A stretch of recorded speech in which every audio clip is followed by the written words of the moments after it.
I am ready! GMA Weather, serbisyong totoo ng GMA News.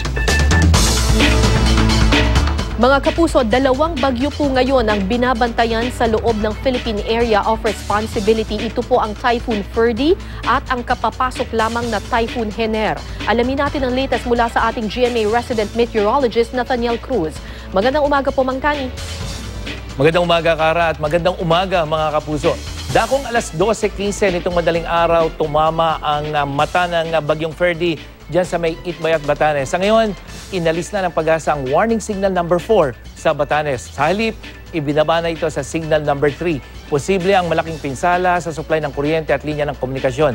Maging alerto pa rin, mga kapuso, sa storm surge o yung daluyong. Signal number 2 naman sa mga isla ng Babuyan, Ilocos Norte, Apayao at sa may hilagang bahagi ng Cagayan. Posible rin ang storm surge. Signal number 1 naman sa nalalabing bahagi ng Cagayan, Kalinga, Abra at Northern Ilocos Sur. Maganda ang ating mga kapuso riyan sa malalakas na ulan na may pagbugso ng hangin. Muli, sa mga kapuso nating nakatira sa mga lugar na may warning signal, yan po yung 3, 2 at 1, dapat maging alerto sa banta ng baha at landslide. Taglay ngayon ng bagyong Ferdy, ang lakas ng hangin na umaabot pa rin sa 220 km per hour malapit sa gitna at bugso na hanggang 255 km per hour. Inaasahang kikilos ang bagyo pa hilagang kanluran o northwest sa bilis na 20 kilometers per hour. Itinuturing pa rin super typhoon ng US Joint Typhoon Warning Center ang bagyong Ferdy.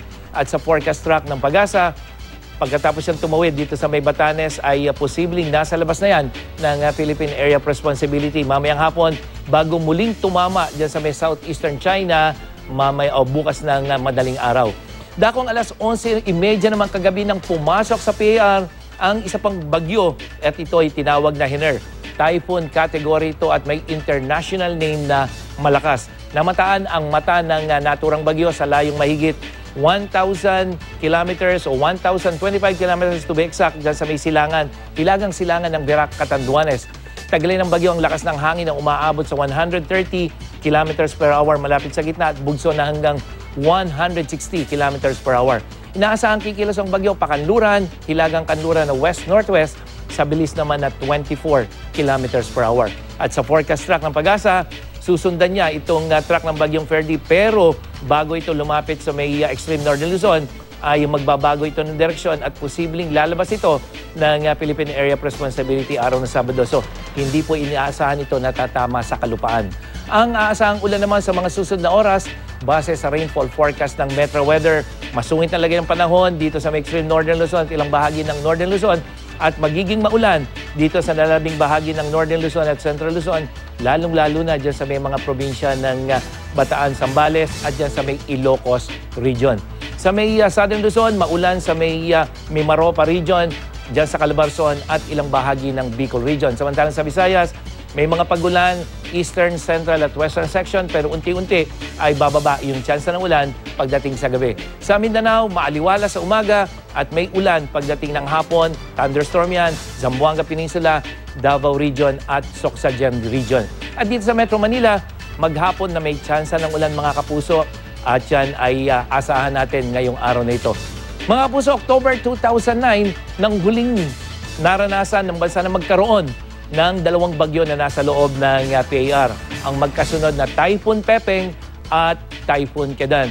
At itong dalawang to ay nagkaroon ng tinatawag nating Fujiwara effect na kung saan ilang beses na tumama at bumalik-balik yung bagyong Pepeng bago tuluyang lumabas ng Philippine Area of Responsibility. So yung interaction ng dalawang sabay na bagyo ang naging dahilan upang muling bumalik ng 3 beses ang bagyong Kedan o ang bagyong Pepeng dito sa may Northern Luzon, Kara. Alright, Mang Tani, ito pong bagyong Pepeng at saka bagyong Kedan noong 2009 nagkaroon ng Fujiwara effect. Yung sabi nyo nga po ay nagpabalik-balik yung isang bagyo dahil nga naghahatakan sila. Ngayon itong bagyong Ferdy at saka bagyong Hener na mukhang, base po sa sinabi nyo kanina, mukhang pareho ng tinutumbok na storm track itong dalawang ito. Posible rin po ba yung tinatawag na Fujiwara effect? Kung titingnan natin, Kara, itong wind forecast, ito na yung forecast na mangyayari sa mga susunod na araw, posibleng hanggang Biyernes to, hindi natin nakikita yung ganong interaction. So itong si Ferdy, tuloy-tuloy nalalabas ang PAR at tatama dito sa may southeastern section. Ito yan.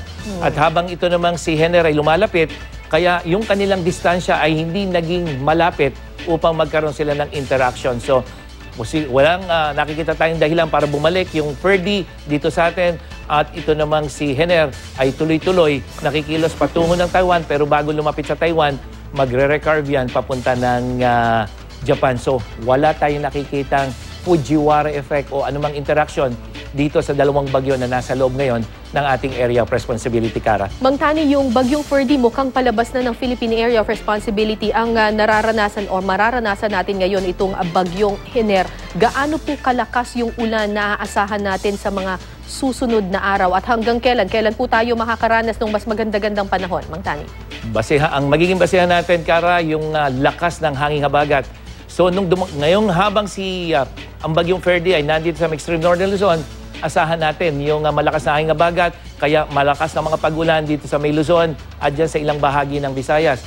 Pero oras na lumabas yan, hihina ang pansamantalang habagat, pero muling palalakasin itong bagyong Hener, pero hindi na magiging ganun kalakas yung habagat, Kara. Kaya may mga pag-ulan pa rin sa northern Luzon, lalo na sa may western section, pero hindi na masyadong malalakas. At sa ibang bahagi ng Luzon, katulad dyan sa may Cagayan Valley, dyan sa may Bicol region, may mga pag-ulan pero hindi na ganun kalakas kahit na dumadaan yung bagyong Hener dito sa ating bansa.